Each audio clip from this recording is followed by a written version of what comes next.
Saudara, puluhan warga yang menjadi korban investasi bodong berkedok forex melakukan aksi demo di depan Mapolda Gorontalo pada Senin siang. Aksi demo ini dilakukan untuk meminta kejelasan pengembalian terkait modal investasi bodong yang dilakukan oleh oknum polisi AY.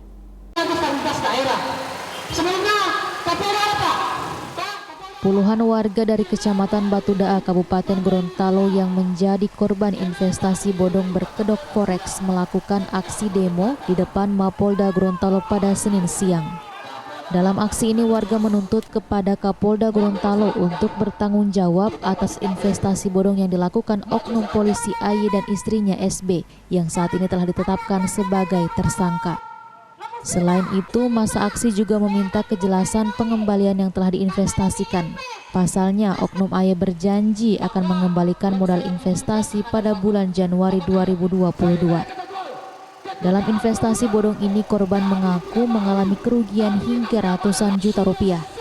Bahkan demi mendapatkan keuntungan besar, sejumlah korban menggadaikan sertifikat rumah hingga menjual ternak. Menuntut hak saya untuk dikembalikan uang saya. Berapa yang diinvestasikan, Pak? 240. Itu modal sendiri? Modal sendiri. Tempat jual aset, Pak? Pinjam bank. Pinjam bank? Ya. Itu jaminannya apa, Pak? Rumah. Pinjam di bank? Rumah. Rumah? Ya. Sertifikat rumah? Ya, sertifikat rumah.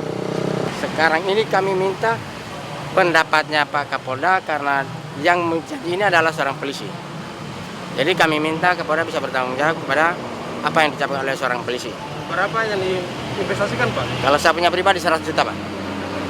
Itu sumber dananya dari mana, Pak? Maksudnya? Ya, kalau saya sudah pinjam uang dari bank, saya sudah pinjam uang di koperasi, gade motor, terus saya jual sapi. Menanggapi hal ini, Kabid Humas Polda Gorontalo Kombes Wahyu Tri Cahyono mengungkapkan, saat ini Polda Gorontalo telah bertanggung jawab atas kasus investasi bodong dengan menetapkan tersangka kepada oknum AY dan istrinya.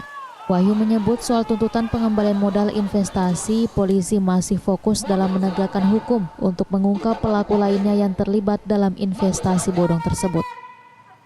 Bertanggung jawab, bahkan dengan ini dibuktikan dengan penahanan ataupun penetapan tersangka daripada AY bersama istrinya. Itu bukti bagaimana Polda serius untuk menangani kasus ini, ya. Artinya dengan penahanan seperti ini karena si AZ ini diduga telah melakukan tindak pidana perdagangan, tindak pidana perbankan, tindak pidana penipuan dan penggelapan, juga tindak pidana pencucian uang.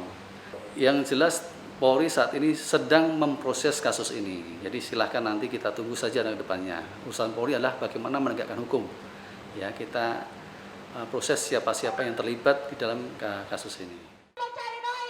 Selain menetapkan tersangka, polisi juga telah menyita 3 mobil mewah dari sejumlah warga yang turut membantu oknum AY dalam menjalankan investasi bodong. Wahyu berharap warga yang menjadi korban investasi bodong untuk tetap tenang dan menyerahkan sepenuhnya kasus ini kepada aparat penegak hukum. Mamat Kaida, Kompas TV, Gorontalo.